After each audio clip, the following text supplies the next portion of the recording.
They are free to do business in India. They have empowered ordinary Indians. They ask questions. The government welcomes dissent, sir.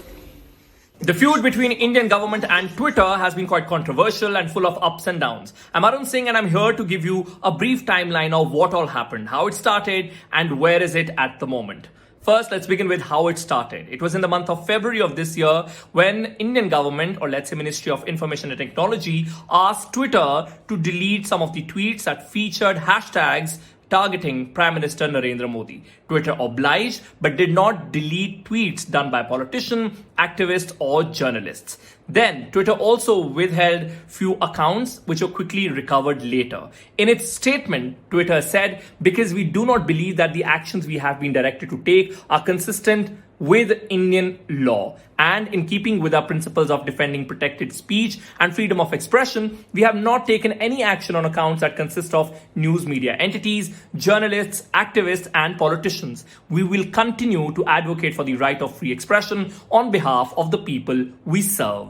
In the same month, India's competition to Twitter, Coup, was launched and was heavily promoted by ministers in power. Then on 25th February 2021 came IT Rules 2021. Among some other conditions, social media companies were asked to appoint a grievance officer, compliance officer and a nodal officer. May 25th was the last date to comply to these rules.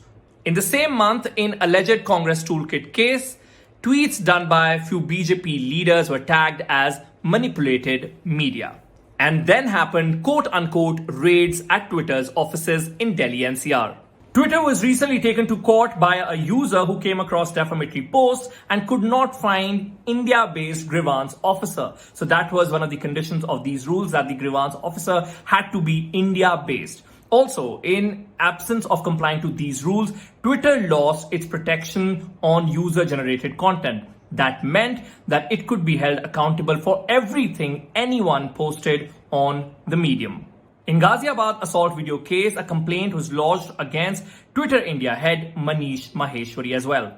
Now, one aspect of this conflict dealt with former IT Minister Ravi Shankar Prasad and Twitter.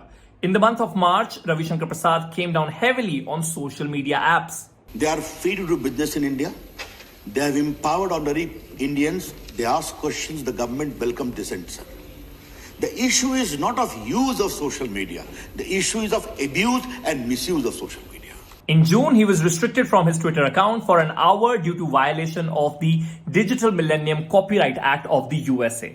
Although chairman of the Parliamentary Standing Committee on Information Technology, Congress's Shashi Tharoor also faced a similar problem. Ravi Shankar Prasad tweeted, "It is apparent that my statements calling out the high-handedness and arbitrary actions of Twitter, particularly sharing the clips of my interviews to TV channels and its powerful impact, have clearly ruffled its feathers."